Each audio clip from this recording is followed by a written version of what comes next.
ነገር ነው ዛሬ ይዤላችሁ የመጣሁት ጥርሳችሁን እንዴት ነጭ እንደምታደርጉ እና የአፋችሁን ጠረን እንዴት ማስወገድ እንደምትችሉ። መጥፎ የአፍ ጠረን ካላችሁ ይህንን ቪዲዮ መከታተል አለባችሁ። ጥርሳችሁን ማንጻት የምትፈልጉ ከሆነም ይህንን ቪዲዮ መከታተል አለባችሁ። ሰላም ጤና ይስጥልኝ ውድና የተከበራችሁ በገጻችን ቤተሰቦች እንዴት ናችሁ? ቤተሰቦች ሁሉ ሰላም አላችሁ? እኔ ያለው አልሐምዱሊላህ። ዛሬ በሌላ ቪዲዮ ተመልሼ መጥቻለሁ። ዛሬ ይዤላችሁ የመጣሁት ጥርሳችንን የምናነጻበት እንዲሁም ደግሞ የአፍ ጠረን ችግር ያለብን ሰዎች ደግሞ የአፋችንን ጠረን እንዴት ነው ማስተካከል የምንችለው የሚለውን ነው ይዤላችሁ የመጣሁት። ስለዚህ ቪዲዮውን ሳላረዝምባችሁ ወደ ግብአቶቹ እንሄድና ግብአቶቹ ላሳያችሁ። ያው እንደምታውቁት ቁርንፉድ ነው ይሄ 7 ምናምን ፍሬ የሚሆን የተፈጨ ቁርንፉድ ነው ያመጣሁት። ቁርንፉድ ለአፍ ጠረን በጣም አሪፍ ነገር ነው እና ቃናውም ደስ የሚል ነው። ሰዎች ጋርም ስትነጋገሩ ወይም ከእንቅልፍ ስትነሱ እንቅልፋቸው ልትተኙ ስትሉ 2 ፍሬ አኝኩ ምናምን ነገር ይባላል። ወይም ደግሞ የፈላውን ውሃ የቁርንፉድ ውሃ አፋችሁ ላይ አድርጋችሁ መግመጥመጥ በጣም የአፍ ጠረንን በጣም አሪፍ ከሚያደርጉ ነገሮች ነው እና ስለዚህ እኔ የቁርንፉድ ራሱን ፈጭቼ ይዤ መጥቻለሁኝ ማለት ነው። 7 ፍሬ ምናምን ነው የሚሆነው። ከዚህ ሌላ ደግሞ ጨው አምጥቻለሁ። የተፈጨ ጨው ነው። እንዲሁም እሱን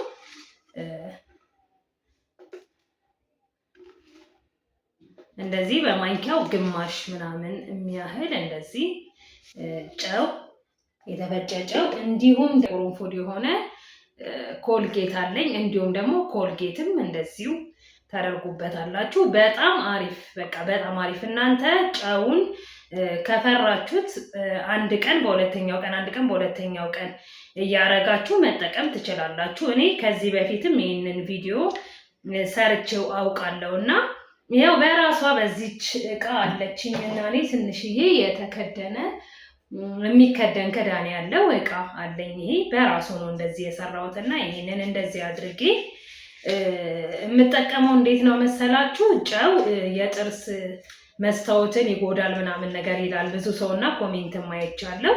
እንደዛ ከሆነ የምታደርጉት ጠዋት ዛሬ ለምሳሌ በዚህኛው ከተጠቀምኩኝ ነገ በራሴ በኖርማል ኮልጌት እጠቀማለሁ። ገባችሁ አይደለ?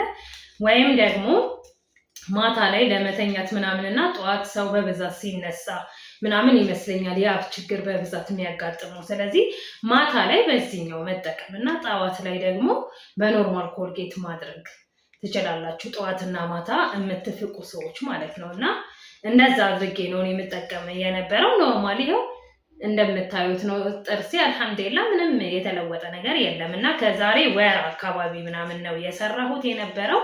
በጣም ጠቅሞኛል። እውነቴን ነው የምላችሁ በጣም ጠቅሞኛል። ምንም ከእንቅልፍም ተነስቼ ይሁን በየትኛውም አጋጣሚ ከሰዎች ጋር ለማውራት አላፍርም። ማለት አፌ እንደዚህ ሸት ይሆናል ወይ ምናምን ነገር ብዬ አልጨነቅም። ምክንያቱም ይሄ በጣም ጠቅሞኛል። አንደኛ ነገር ጥርሴ በጣም አሪፍ ነው አልሐምዱሊላህ። ሁለተኛ ነገር ደግሞ ቃናው እንዲህ ይሄን ራሱ በኖርማል ኮልጌት በጣም ደስ የሚል ሽታ ነው ያለው። ግን ይሄን ደግሞ ስትጨማምሩበት በጣም የተሻለ የአፍ ጠረን ነው የሚኖራችሁ እና ይሄ ባክቴሪያ ምናምን ያለውን ነገር ሙሉ ለሙሉ ነው የሚያስወግድላችሁ። እንዲሁም ደግሞ እኔ ሎሚ እጨምራለሁ። ትንሽ ሎሚ እንደዚህ እጨምርበታለሁ ማለት ነው እና እነዚህን እንደዚህ አድርጌ ነው ማስቀምጠው። ሁል ጊዜ በዚህኛው ባይሆንም አንዴ በዛኛው አንዴ በዚህኛው እያደረኩኝ ነው የምፍቀውና እናንተም እንደሱ እያደረጋችሁ ተጠቀሙ። እውነቴን ነው እኔ ተጠቅሜበት ነው ያሳየዋችሁ። ተጠቅሜበት ምንም አይነት ጉዳት እንደሌለው ሁልጊዜ በእርግጥ ሁልጊዜ ማድረግ የለብንም። ሁልጊዜ እንዳታደርጉት ደግሞ እኔም ነግሬያችኋለሁ። ሁሌ እንዳታደርጉት እኔም ነግሬያችኋለሁ። ስለዚህ ቢያንስ ከፈራችሁት ራሱ በ2 ቀን 1 ቀን ምናምን አርጋችሁ ለብቻችሁን እንደዚች ባለ እቃ ክድን አርጋችሁ አስቀምጣችሁ ጥርሳችሁን እየፋቃችሁ ከዛ በኋላ በኖርማል ኮልጌት መጠቀም ትችላላችሁ ማለት ነው እና ወይ ስትተኙ ወይ ደግሞ በ2 ቀን 1 ቀን ወይም ጠዋት ብቻ ማታ አታድርጉበት። ደግማችሁ እንደሱ እያደረጋችሁ ብትጠቀሙትና ብትሞክሩት ተጠቃሚ ናችሁ። ጥርሳችሁን በአንድ ጊዜ እንኳን ነጭ ባያደርግላችሁ የአፋችሁን ጠረን ግን በጣም የተሻለ ነው የሚያደርግላችሁ። ከሰዎች ጋር አብሮ ለመቀመጥ እንደዚህ ለመነጋገር የአፍ ጠረን ራሱ በጣም አሪፍና ጥሩ መሆን አለበት እና ስለዛ ነው እኔ እንደዚህ ይዤላችሁ የመጣሁት ማለት ነው። እና እንደዚህ ሆኗል። ኖርማሊ እኔም ፍቄ አሳያችኋለሁ። ብዙ ሰው ለምን አንቺ ራስሽ አታረጊም እንደዚህ አትይም ምናምን ነው የሚለው። እኔ የማላደርገውን ነገር ለሰው አላሳይም። እኔ ማልጠቀምበትን ነገር ለማንም ሰው አላሳይም። እኔ እየተጠቀምኩበት ነው ለእናንተ ማሳያችሁ ማለት ነው። እና ከጠቀማችሁ እንግዲህ ይጠቅመናል ብላችሁ ካሰባችሁ ቪዲዮውን ላይክ እንዲሁም ሼር፣ ሰብስክራይብ እያደረጋችሁ አበረታቱኝ።